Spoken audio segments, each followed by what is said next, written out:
Hey everybody, how's it going? Welcome to the No DQ live recap of Monday Night Raw for November the 30th, 2020. We head into December, the final month of 2020. What a year it's been.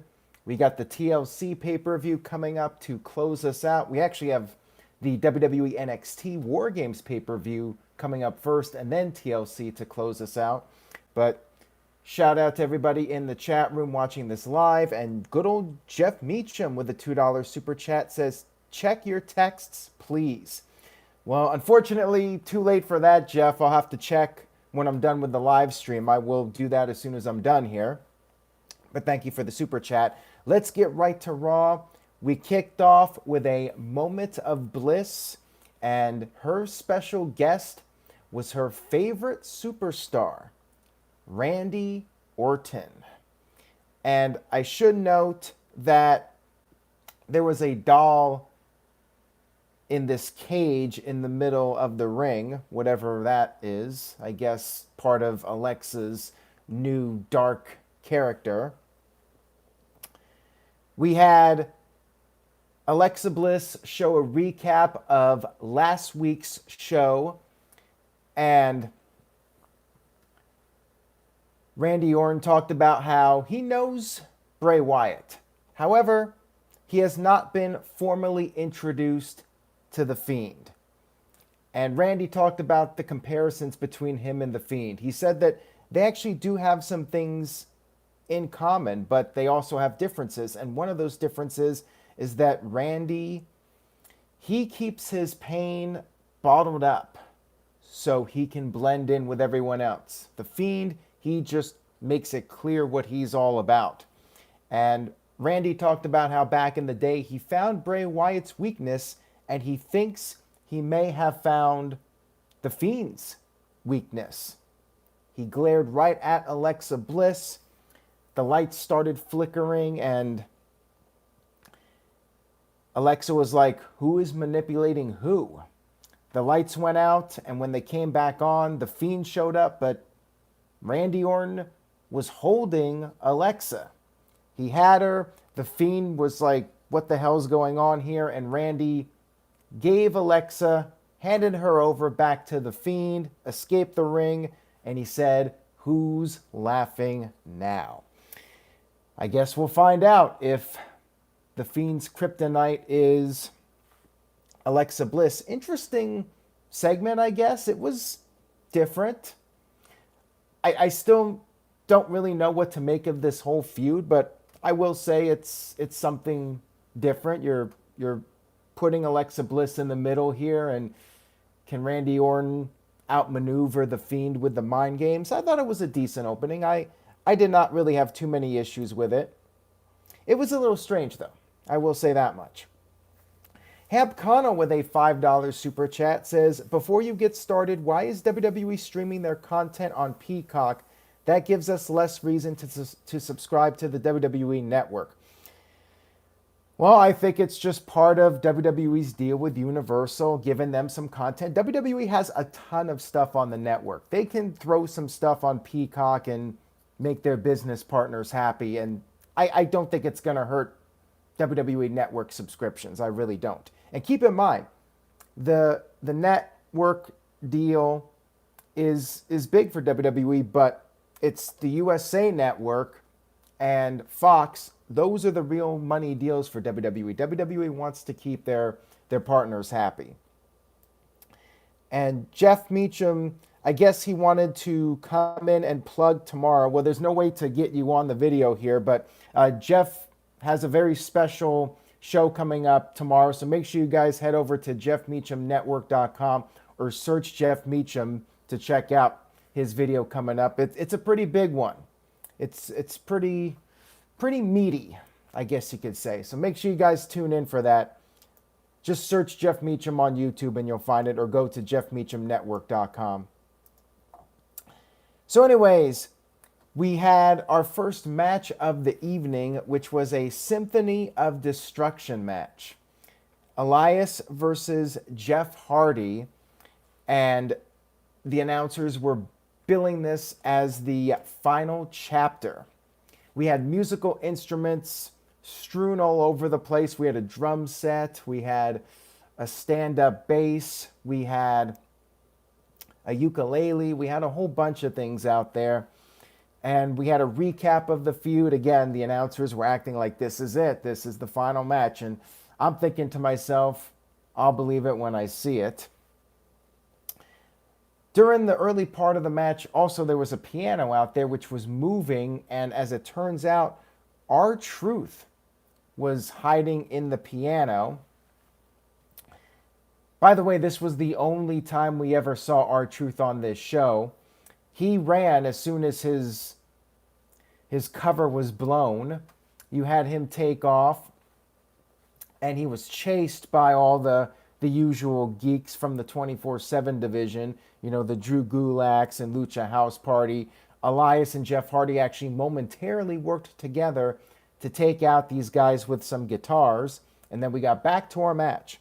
But before that, my man, Hank Schrader on the shitter, who we haven't heard from in a while.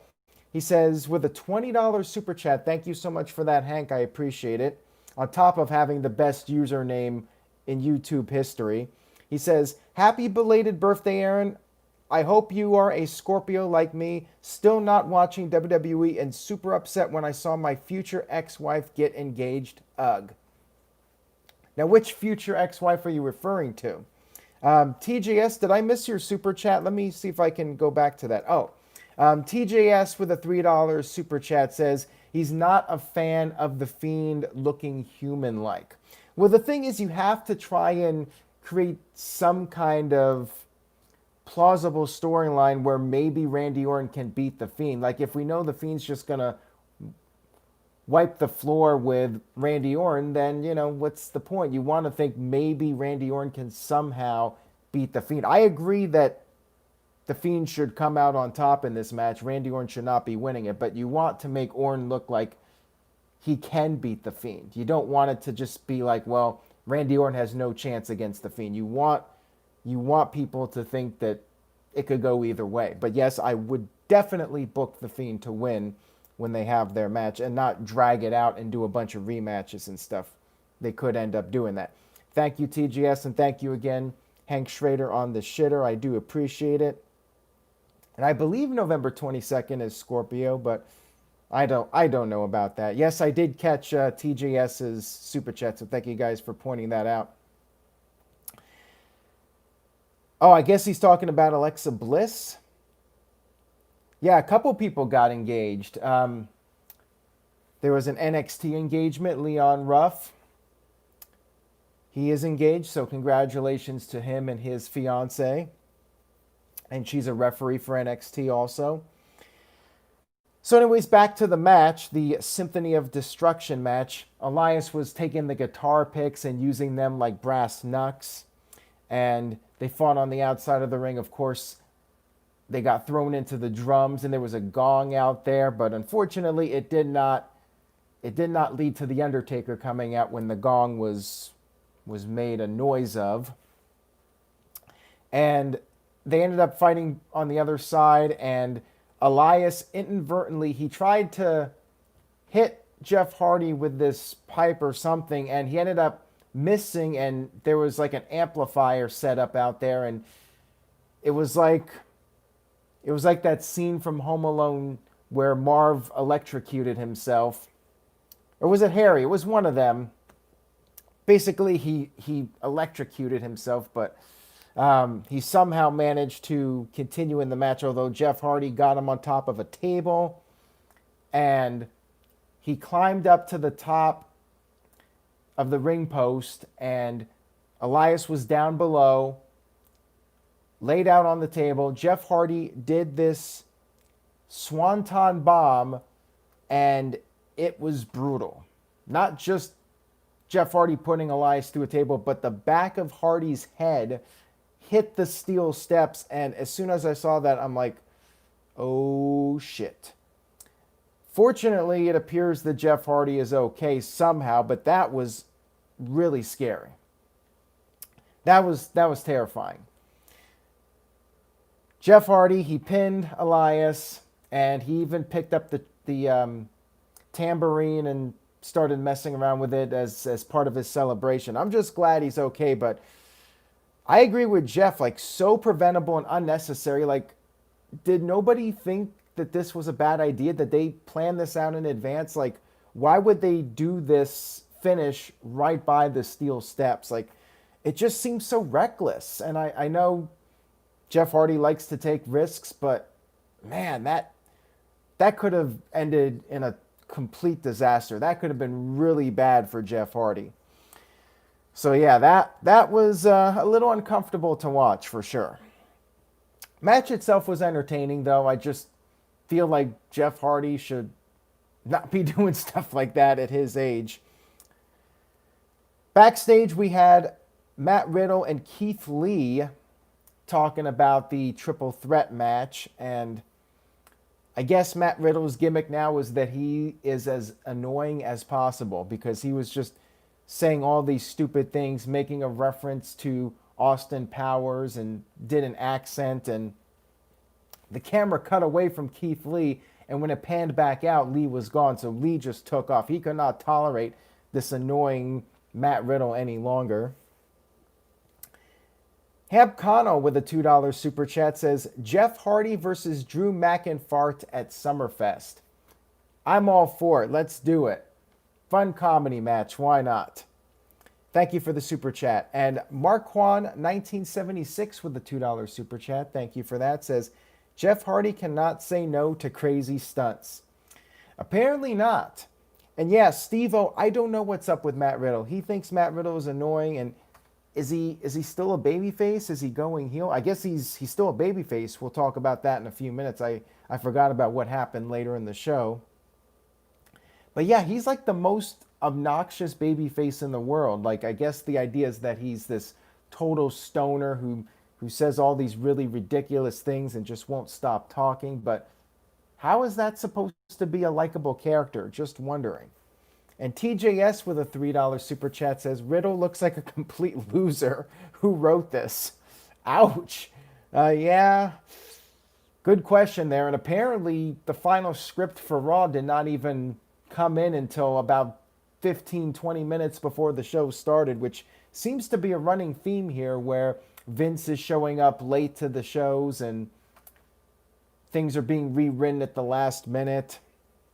But yeah, I don't know what the deal is with Riddle. And the thing is, if I always say this too, if the writing was good, maybe WWE could make it work, but the writing is terrible. So when they try to be really cute with this stuff, it just makes the guy who's delivering the lines come off like the biggest buffoon and not likable.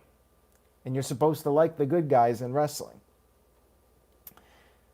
We had Ali cut a promo talking about Ricochet, how they actually have a lot in common. They both have been promised things that turned into lies, and said that Ricochet should be their part of Retribution. We had this match, we had Ricochet versus Slapjack with Ali at ringside, and he was distracting Ricochet, and then later on we had T-Bar, the fake T-Bar, and we had Mace run down to the ring. Dana Brooks showed up. She slapped Ali, and T-Bar got on the apron. Ricochet knocked him down. Mace got on the apron. He got knocked down, and then Slapjack hit his finishing move. Not sure what it's called, but he pinned him. So yeah, stupid baby face Ricochet, but what else is new? It's Ricochet. He usually doesn't come off looking too good in these days. Although Dr. NXT Scorpio thought that he cut a good promo tonight. So there you go. And yeah, losing to Slapjack, not really something to put on your resume. Psycho Jet Black with a $2 super chat says, Ricochet versus Slapnuts in a triple cage match. I like that idea. We should bring back Jeff Jarrett. We should do Jeff Jarrett versus Slapjack and a Slapnut. Slapnuts versus Slapjack. Something like that. anything I think would be better than what we're currently getting out of Retribution at this point. We had a Miz TV segment with special guest Sheamus. And basically, Miz and Morrison were trying to stir things up because there was a tag team match set up for the main event. Miz and Morrison against Sheamus and Drew McIntyre. And Miz and Morrison were trying to talk about how Sheamus gave McIntyre the sword, and what has Sheamus gotten? Nothing. And Miz said that if they were brothers like they claim, Drew McIntyre would have given Sheamus a title match already. So they were provoking Sheamus, and Sheamus finally had enough when Miz said that Sheamus's career has been a joke. Sheamus attacked both of them, but he got overwhelmed, and Miz used the briefcase to knock out Sheamus, and the heels got the upper hand. Backstage, we had Shayna Baszler and Nia Jax cutting a promo, basically blaming each other for their loss last week to Asuka and Lana. We had another match between these two teams, but not for the tag team titles. And same story here. Lana would get beat up, and Asuka would get the hot tag and get in some offense, and then Lana tagged in. However, she got overwhelmed by Shayna Baszler. Shayna got the Karafuda clutch on, but Asuka ran in, kicked Shayna to break up the submission attempt, and then Lana just pinned Shayna Baszler to win. I could see Big Baller G at his home just throwing things. Glasses off, as Noah Foster would say for this. Poor Shayna Baszler losing to Lana now because of a kick from Asuka. I guess now they're going to get a title match at the next pay-per-view. Whatever. This is dumb. And by the way, what the hell was Nia Jax doing during this match? She ran towards Asuka, and then she stopped, and then ran over towards Lana, and Lana kind of pulled down the middle rope, and Nia just ran through the ropes to the outside of the ring. Like, what the hell was that? For those of you that missed it, you can check out the tweet from No DQ's Twitter about that. Backstage, we had Matt Riddle with AJ Styles, and they were talking about their match, their triple threat match. And once again, Matt Riddle was being the really annoying guy. Apparently, Omos, who is the giant bodyguard of AJ Styles, knew that Riddle had a rabbit named Skipper, and apparently Riddle has a turtle named Hoppy. And yeah, this segment was just, I don't even have words for it. Like, what is going on here with Riddle? Like, really? So anyways, we had the New Day come out, and they talked about Xavier Woods becoming the new G4 network host, and they talked about the Hurt Business's failures. So, of course, this led to the Hurt Business coming out, and MVP said that they're actually 2-2, and next time they have a match and the titles are on the line, that reign of the New Day will seem like a distant dream. This led to a singles match, Cedric Alexander versus Xavier Woods. Alexander took a cheap shot before the match even got started, and it was back and forth a little bit, but Alexander picked up the win with the lumbar check and then just took off and was celebrating, and MVP and Shelton were just standing in the ring there like, what just happened here? So yeah, I guess we're getting another tag team title match with these guys. The women's tag titles, it's the same people. And now with the Raw men's tag team titles, it's just the same guys fighting over and over again. Hamp Connell with a $5 super chat. Thank you very much for that, Hamp. I appreciate it. He says, do you think wrestlers are sent to the main roster against their will? They all seem to want to go back to NXT after Vince takes a dump all over them. Well, I think it depends on the person. If they want a creative process that is good for them long term, they stay in NXT. If they want a bump in pay, they go to the main roster, right? At least on paper, that's how it would go. I mean, you ideally would want both, but it seems like you can only have one or the other. You can be in NXT and have a pretty solid run and no stupid shenanigans, but if you're on the main roster, then things change. And Vince has to make you a sports entertainer and do all sorts of crazy shit with you, like what they're doing with Riddle, changing his name and changing his character and all this stuff, because I guess if it's not broken, you fix it anyways. Psycho Jet Black with a $2 super chat says, does Cedric have the potential to be a major star? Probably not. I mean, I think he's a good wrestler, but there's nothing to me that screams like this guy's the next AJ Styles or something. He's good. But I think he's probably as far as he's going to go in WWE, which is better than before. I mean, he's definitely being utilized better than he was a couple months ago. I think he's totally fine as part of the Hurt Business, and he's getting TV time and getting a bit of a push. But yeah, I think this is probably as far as he'll go. Mr. Anderson says Cedric the Entertainer will never be a top star.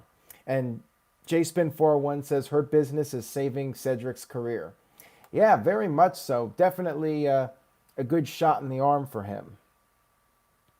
So anyways, we had our triple threat match to determine who faces Drew McIntyre or Drew McInfart, whatever you want to call him, at the TLC pay-per-view. And they built it as a sudden death triple threat match. Why, I don't know, because it was basically just the standard triple threat match. It was a good match. I like the sequence at the end with Lee and Riddle going at it back and forth. And Omos did get involved a little bit. He helped Styles at one point. But in the end, Lee was knocked down by Riddle. And then Styles came in with the phenomenal forearm and pinned Riddle to secure that title match against Drew McIntyre at the TLC pay-per-view. Which, I mean, it's kind of a lame duck pay-per-view. I don't think anybody expects AJ to win. Just somebody for McIntyre to face. We had The Miz and Morrison backstage claiming that they have a strategy for their main event match against McIntyre and Sheamus. And then we had Dana Brooke versus Reckoning. Reckoning's first match, I believe, on Raw. And pretty much like a minute into the match, her mask came off. It might have been even quicker than that. Her mask came off, and guys, wherever you are right now, brace yourselves. Hold on to something. Reckoning is Mia Yim. Whoa, Mia Yim was doing all those horrible things. It was her all along. I wonder what Keith Lee thought about that. Mia Yim, she was throwing those Mazel Tov cocktails or whatever they're called, and doing all these crazy things, throwing cinder blocks through windows and whatever mean, thuggish things they were doing.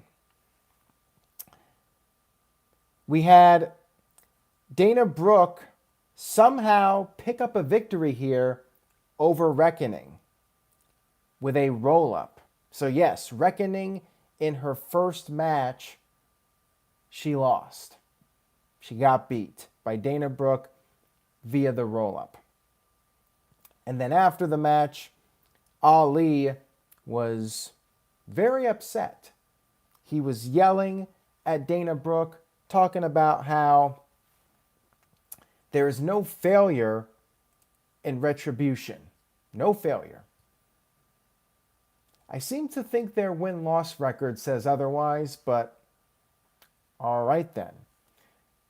We'll see what this means for Reckoning if she's out. I mean, really the best thing would be to just drop this awful stable, but hey, Slapjack won this week, so I guess Retribution's moving on up. He beat Ricochet. Retribution is back on track here. So next up, we had another backstage segment. We had Miz and Morrison talking with AJ Styles, and they even had a victory peach pie for Styles. And Styles said he would be willing to help the Miz cash in Money in the Bank. And he said, quite frankly, it would be easier to beat the Miz for the WWE title than it would be to beat Drew McIntyre. So basically, burying the Miz is a total joke. And AJ did accept the pie, and then his dude Omos said that that's not pie, it's cupcake. All right then. We had MVP confronting Matt Riddle backstage, and Riddle said at least he got the opportunity to compete in a match to potentially compete for the WWE Championship because of what MVP did, causing a disqualification on last week's show. And then Riddle, he made another pitch to MVP. You know, he's a business guy, and he had this pitch for bro nuts. And MVP was not amused by this. He said that he was glad Riddle lost. He pie-faced him. And then Lashley came in, attacked Riddle, and put the Hurt Lock on. Looks like we're going to see Lashley versus Riddle for the U.S. title at some point. I guess maybe Riddle gets the title. Maybe not. We'll have to wait and see. We had Keith Lee confronting Sheamus backstage. And Lee was suspicious of Sheamus, thinking that Sheamus might turn against his partner, Drew McIntyre. And Sheamus said, whatever he does, it's not Lee's business. It's nobody's business. And he took his leave. Drew McIntyre came down to the ring and was interviewed about his recent matches in WWE. He talked about how it feels good to be the champ. He was a man of his word. He kicked Randy Orton in the face and won the championship. And he also took care of that arrogant bastard Roman Reigns. He said he brought Roman Reigns back down to earth. Roman's confidence turned to fear, and it was only because of Jey Uso that Reigns won the battle. And then McIntyre said their paths, McIntyre and Reigns, will cross again. And next time, McIntyre said he will win the war. And Roman Reigns can believe that. Nice little tease for the future. You know, we'll see if this becomes the modern day version of Rock versus Austin. Time will tell on that one. Big shoes to fill. And he brought up AJ Styles. Said he has no issue with AJ. He said the match will be phenomenal, to use a line from AJ, and said that as far as Miz goes, the briefcase is the only thing that's keeping him relevant. We had our main event, our tag team match, Sheamus and McIntyre against Miz and Morrison. Styles was on commentary. Sheamus was having words with Styles at ringside.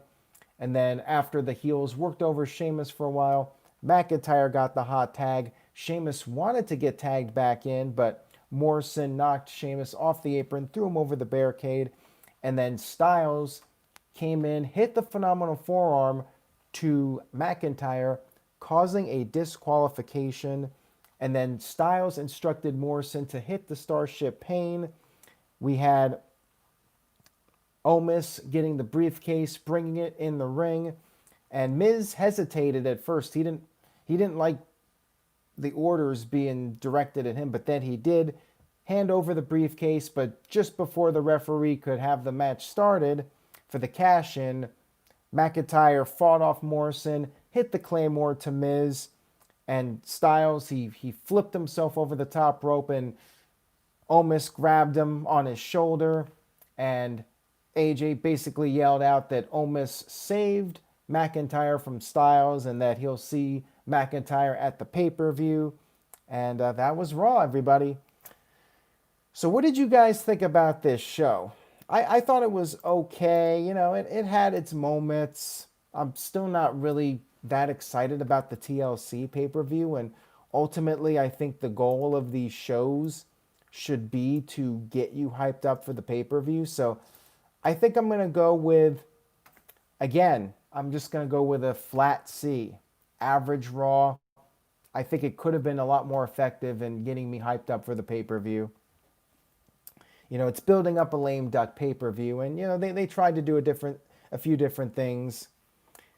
Israel Diaz with a C plus, TJS with a C, JSpin41 with a C minus, Jeff Meacham says a C minus, Mr. Anderson with a D, Tyson with a B minus, Steve-O with a C plus, Marvin C, Daniel Sims C minus, Amanda C plus, Kev with a C, Don with a C minus, CC Drink with a C, and Marvin with a C, and Mike B with a C plus, Michael Wayne with a C. So a lot of C's for this week's Raw. And Jeff Meacham with his plug, he sent in a $5 super chat, says tomorrow, which is Tuesday for those of you watching this on Tuesday, December 1st, 6 p.m. Eastern, 3 p.m. Pacific time on the Jeff Meacham Network, GCB and No DQ channels, GCB being Greg Cherry brand. He is interviewing his old pal Marcus Alexander Buff Bagwell for the first time since early 2003. Come join us. So there you go. Jeff Meacham and Buff Bagwell reuniting for the first time in well over a decade. And Buff Bagwell's an entertaining guy, so check that out with him and Jeff. I'm sure they'll have some fun stories to talk about. And Psycho Jet Black with a $2 super chat, thank you for that, says, which match at TLC will be a chairs match? It literally could be any of them. And that's the thing about these stipulation matches. They're just thrown together for these stipulation-themed pay-per-views for no good reason. You know, just because you have to have a TLC match at the TLC pay-per-view. You have to have a chairs match. You have to have a ladder match. Yeah, I don't even have a good idea of what will be a chairs match, nor do I really care at this point. I really don't. Maybe they'll do a stairs match since Jeff Hardy almost got hurt from the stairs. Maybe they'll use that as a follow-up. Probably not. In fact, I think I could really go without having to see another stairs match in my lifetime. So anyways, guys, that's all I got for tonight. Thank you so much for tuning in. Make sure you vote. The first poll is up in the NoDQ.com year-end awards for the Male Superstar of the Year. Head over right now to NoDQ.com and vote. More polls are coming up. I post polls every day for the year-end awards. Check them out and stay positive, be safe, and I will see you guys next time.